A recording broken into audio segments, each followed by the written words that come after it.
Welcome back, Troglodytes, to your daily dose of guitar information, the Trogly's Guitar Show. Today, let's reflect upon the coolest offerings ever done by the Gibson Mod Collection. The Gibson Mod Collection Les Paul Standard 50's Intergalactic Crackle. I thought it was more so like a sparkle rainbow leopard print. It was kind of cool if you're going for like that 80s hair metal type band thing. I love the knobs that they put on it. They blacked out the hardware. It was one of the P90 versions of the 50s standard. It was just kind of a cool guitar, but this one was listed at a ridiculous premium. Once again, going for that Galaxy stuff. This sold for $4,100. Wow. I mean, it's cool. Don't get me wrong, but $4,100? That's like a pretty decent custom shop SG. And this thing, brand new, probably started life as a stop bar tailpiece variety. That's what, $15.99? So that is over double. But it does have a really cool finish, and they changed up our vibrola to one we don't normally see. I mean, this is a quality refinish. Like, they took the pick guard off and everything and hid the screws, blacked out hardware. Kind of cool pickup rings. I wonder if they custom painted those or if they're just clear and you're seeing underneath the finish there. So this is what makes this one even more unique, is the fact that they actually bothered to do the back. So I guess I can see it from that standpoint. It's not just like a black back or something. They took some extra time here. And did they do something to the headstock? Oh, sweet. I kind of take back what I said. They really went above and beyond on this one. I'm surprised it sold as fast as it did for what it is, but at least they really went all out on this. And you can even still kind of see the serial number. That's impressive. This ES335. I was very tempted to purchase this thing because I love the dark green colors, and this one was just so beautiful. You can tell it's definitely a metallic finish on here too. It's gonna change from dark to light. You can even see that a little bit. But what ultimately sold me on this one is, hey, Gibson Mod Collection, that is the one that's on their front page. Like, we saw the Modern of Doom get sold on their Reverb shop a while ago. We've also seen this Explorer. I'm not sure if we've seen this one or not, but that is a new one, and that is an iconic guitar. So once I put two and two together, I went to buy it, and somebody else had already got it. I thought that'd be fun to review one of the mascots. So this Firebird sold relatively quickly. The top has a sparkle red finish, whereas the wings are a light blue color. And they listed it as a Pastel America finish. I don't know about you guys, but I think they seriously dropped the ball by not doing that also on the back. Like, the neck should have matched at least the body finish, because that's kind of the thing about Firebirds. If the one section's painted that color, the rest should too. But that's just how I feel about it. I do appreciate that they took the time to, actually make the little thumbnail of the finish actually be blue and red, though. Gibson. I think you've gone a little bit too far on this Firebird. Because initially, this guitar looked like this, a Firebird custom. They don't have the banjo style tuners that give you more straight string pull, but you've got the ebony fretboard, the binding on the top. It's not a neck through construction like many Firebirds are. It's kind of like a blend between the non-reverse and the reverse Firebird specs all together in one. But this one, they did it up in a white finish and gave it a pretty nice pinstriping job. The red and black on that white finish is a really cool touch. And they've got the exposed bobbin pickups on here, and they swapped it out for a chrome hardware. But where things really start to get different is all down to the headstock here. I'm never going to be able to unsee this. Every single Firebird custom can actually be converted to a 12-string. For some reason, I always thought a 12-string neck had to be specially crafted in order to hold all that tension, but apparently I'm wrong. All right, let's go ahead and make some sense out of this thing, what they did. So the original tuners on this guitar, I believe, were 1, 2, 3, 4, 5, 6. They added 6 additional holes to this thing. So into the headstock, they drilled these 5 right here, and then there's another one over here. Like, I thought it was 6 and 6, but then when I actually started to count them, it's like, oh, only 5 is an 11 string? No, they just added another tuning spot right here. So yeah, apparently there's no qualms in doing this because they don't have any fancy veneers or different levels to the headstock on this style of Firebird headstock. And yeah, apparently you can just do this. They just slot the nut in different ways. I mean, I don't know if that's gonna stay in tune. That's a pretty extreme angle they've got going on right there. But as long as the nut's cut correctly, I guess it might not be a problem. The thing I find absolutely hilarious about this customization, though, is they erased the serial number by having to put more tuners on it. Because there you can see the beginning of custom shop, and then the number kind of like started right here, and you could just barely see some of the numbers right here. So they had to destroy the original serial number to do this, which I would not recommend unless you are the mod collection. So this is a 50s Les Paul standard. I think those are $2,800 now, brand new. So this one had quite a premium at $3,400, but they did it in what they call Mirage Sparkle. And I love this shot. I think they're listening to my advice here. They're trying to take things at different angles, because I would have never have known this went from blue to purple. This is kind of like a flip-flop finish, kind of like what PRS has recently made popular on their Silver Sky models. You can check out both reviews and demos of those guitars here. Because from here, I just thought it was like a metallic teal finish, and I thought it was cool enough. I didn't even realize it had that color shifting ability.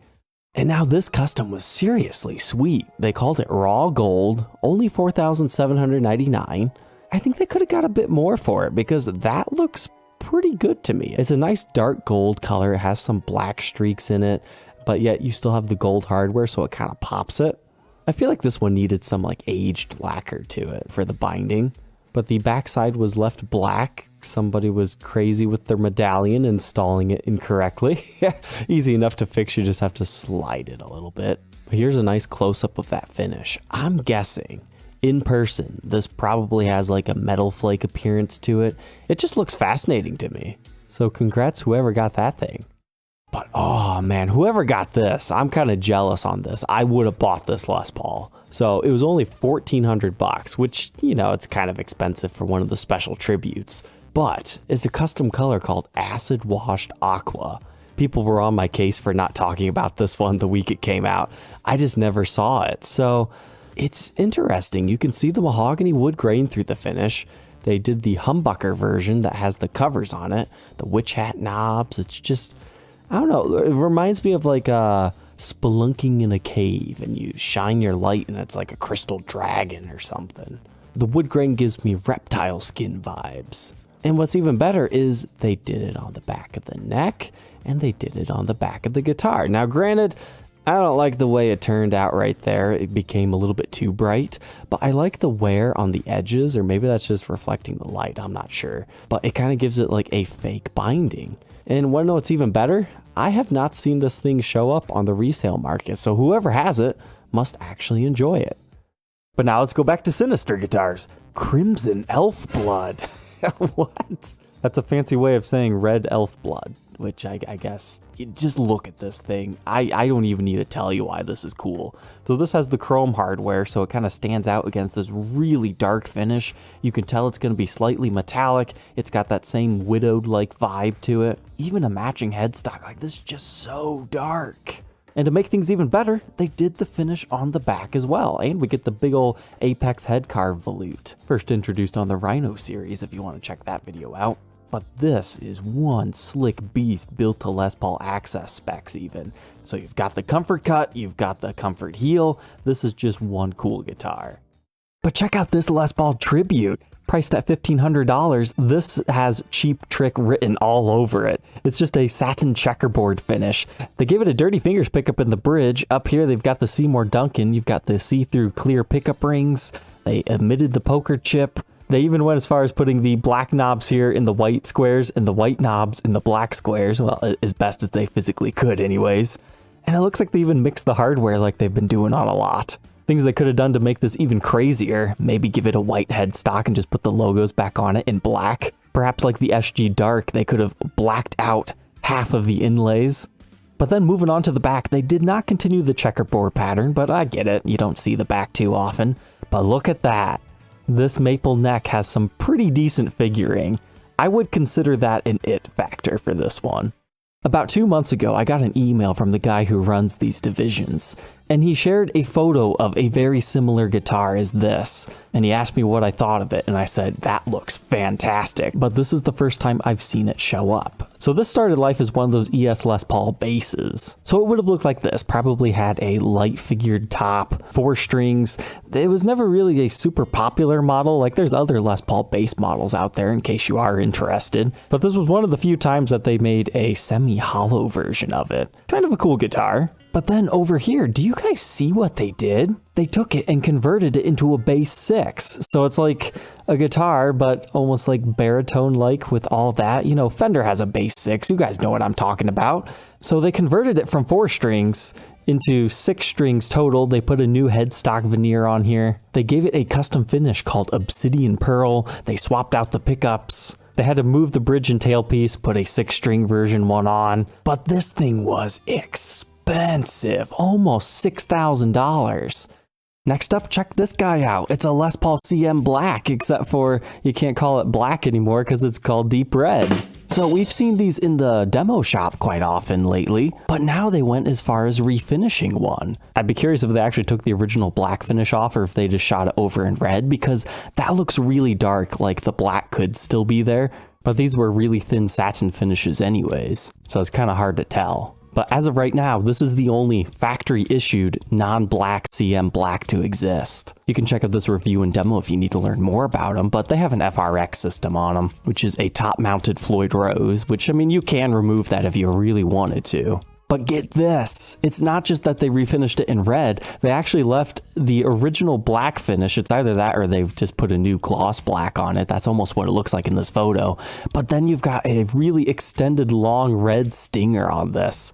That matches so well with the black tuners right there. This is such a cool iteration if you've been wanting to add a CM Black to your collection, or if you're just collecting all the black models. This one, they went as far as even changing the truss rod cover to say red. Fantastic. The only Gibson CM red. I love it. Starting off with the one that I was pretty tempted to buy. I don't know about you guys, but this thing is sweet. So it's a J200. They've actually taken off the very iconic J200 pickguard and swapped it over with just a tortoiseshell one to allow the Red Widow finish to fully take over. This really reminds me a lot of the Black Widow Les Paul. I mean, they could have taken it a step further and like dyed our inlays here red, but it still had a cool appearance even without that. But not only did they red over the headstock, but they did the full-on back too, so they covered over your herringbone strip or whatever it's called. But it almost looks to me like they just sprayed over a regular sunburst one with this transparent red finish, because you can see the heel cap right here also has that, as well as the rest of the binding. The finish on the neck is typically bursted. So I was nearly ready to buy this, but then I read, ooh, satin finish. I just wish they would do a full-on gloss. At first, I nearly skipped over this 335 and 60s cherry because, I mean, it's an average price. It's just red, but then you look at the fretboard and you go, what? What did they do to that thing? So it appears to make this one special, they put some extra dot inlays in here. Hey man, we heard you like .NET 335, so we're going to give you extra dots. So generally we would have them here, here, here, here, here, here, here, here, and here. So this one, they just kind of doubled it up and overlapped them, left that one alone, spaced them out a little bit further. Looks like they installed a larger one in the center right there to offset these ones, and then they kind of reversed the pattern going back down. I like it. Like, it's not very Gibson, but it's got some nice symmetry to it. And I can't say I've seen Gibson do anything like that ever before. But I know there are other manufacturers that do similar things. It was listed at $4,800 and it ended up being one of the Mahogany Flying V's, so it wasn't one of those $10,000 Carinas. So let's take a look here.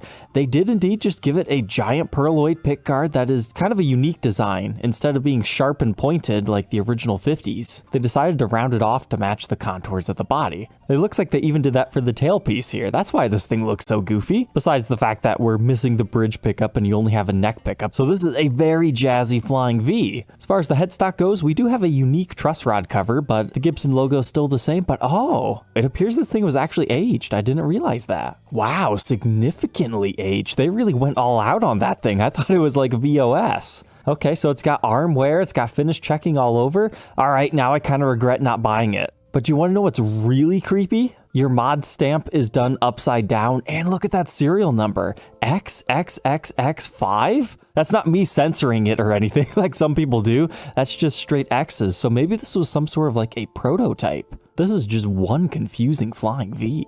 And oh my goodness, it's got a piezo in it. I'm really glad I checked out the spec sheets. Okay, so you do technically have like a bridge pickup. So this will have acoustic and neck pickup tones. I really regret passing on this one now. I thought it was just a neck pickup. Yeah, that thing was pretty cool. Definitely worth more than they were wanting. A Les Paul Custom in Fairy Blast. Look at this thing. It's like a dark purple lilac widow on the edges, but then it's like a silver burst finish that has a color changing metallic sheen to it. So you can get some like greens, some blues, a little bit of orange, and some red. That would have been a sweet one to document because they also did it on the headstock. Might not look too spectacular from this angle, but I bet you get this thing in the light and it just comes to life. So I looked at the price, $5,800. Yep, that's very top dollar for a custom, but it is cool. So I started to look through these other photos and it's like, black back, ugh. But then I took a closer look here and I saw, okay, no, that's not a black back. They did indeed burst the back. There's a burst on the neck and the back of the headstock. The light's just not hitting it in such a spectacular way that it's a bit hard to see unless you open up this page and zoom in here. That was a fantastic one this week. All right, troglodytes, that is our recap this week. Don't forget to like, comment, and subscribe. Let me know which one was your favorite down in the comment section, and we will catch you tomorrow on the next episode. Take care.